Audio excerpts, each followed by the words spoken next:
Hi everyone. What I'm going to talk about today is a lesson I just learned that saved me a tremendous amount of time on a recent project I had. I had a client who gave me a graduation ceremony, and I was supposed to get a video file that had all of the names of the students getting their diploma. It was like a lower third that would come up on the bottom of the screen. Well, something happened on the day of the shoot, and that file, that video file, wasn't created, and so the client handed me the graduation ceremony and said, can you create, basically, we need you to create the lower thirds for all the students. There were 700 students, and the thought of creating 700 different lower thirds was rather daunting. And so I went looking, and I found a tutorial at premierepro.net. Let me say that again, premierepro.net, because they are the ones who gave me this tutorial to do this work. And I take no credit for coming up with this. I did not come up with it. I did not figure it out. I'm just sharing it with you because it is pure genius.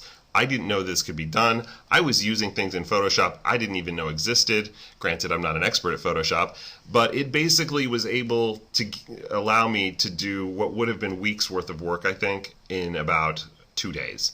So let's start. The first thing I want to do is I've already created a lower third template, and let me find it right here. It should be on my desktop.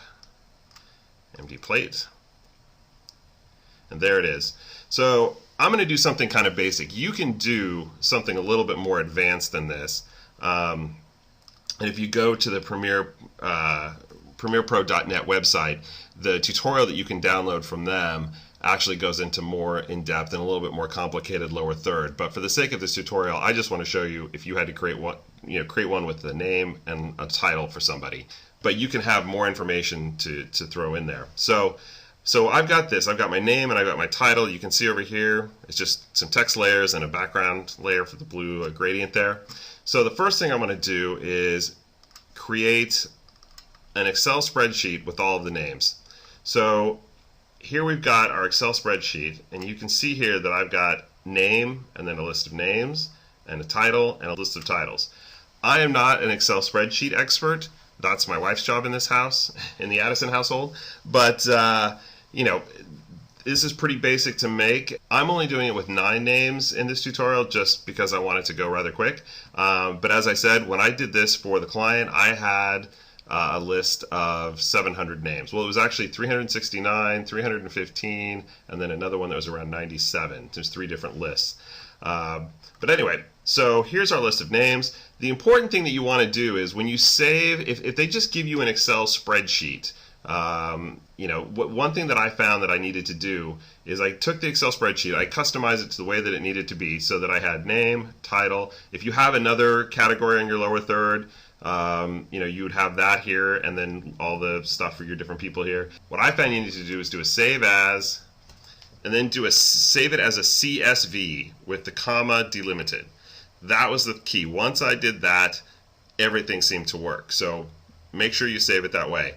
I don't know exactly what CVS or CSV stands for. I'm not exactly sure what comma delimited stands for. Again, not an Excel person, but that's what worked. So I've already saved this file as that, so let's just say no. Let's go back over into Photoshop.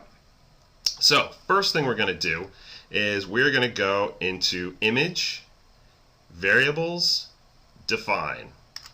And here's where we'll set up everything. So you can see right here we're going to define the layer. So layer for title, I'm going to replace that with title.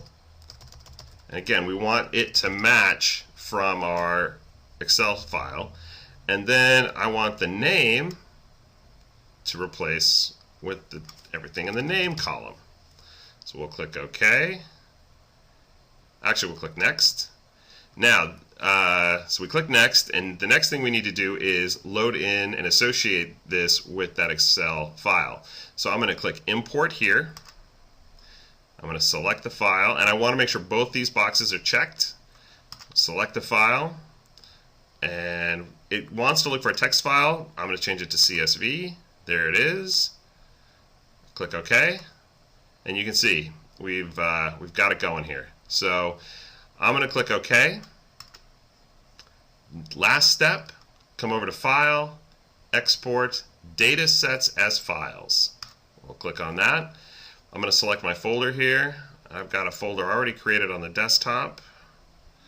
Let's find it. It should be called Lower Thirds. There it is. Now, here's one little thing I wanted to say.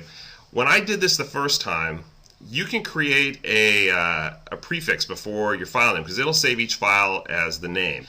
And the first time I did it, I didn't set any sort of prefix. It was just the names. Big mistake. Went back and added a number. Once I did that, it made my life so much easier. Now, you may not need a number for what you're doing. The names just may be fine for you.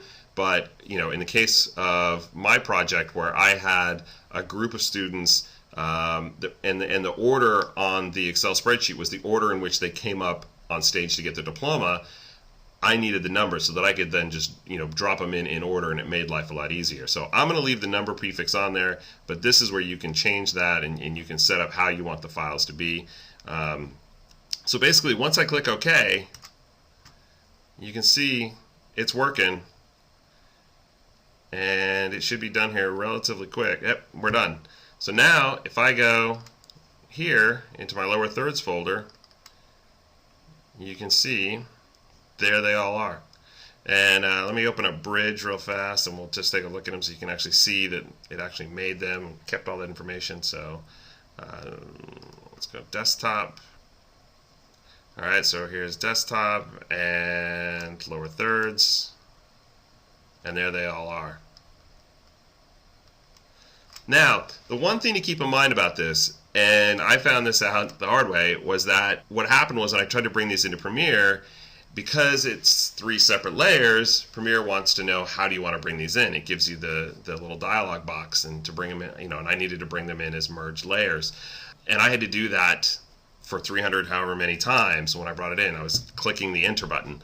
So what you may want to do is do a batch convert to all of these Photoshop files and convert them to PNG files, which was what recommended to me because that will preserve the transparency, but it'll flatten the layer, and you can then bring that into Premiere. So that would be one way to go that was recommended to me, of course, after the fact.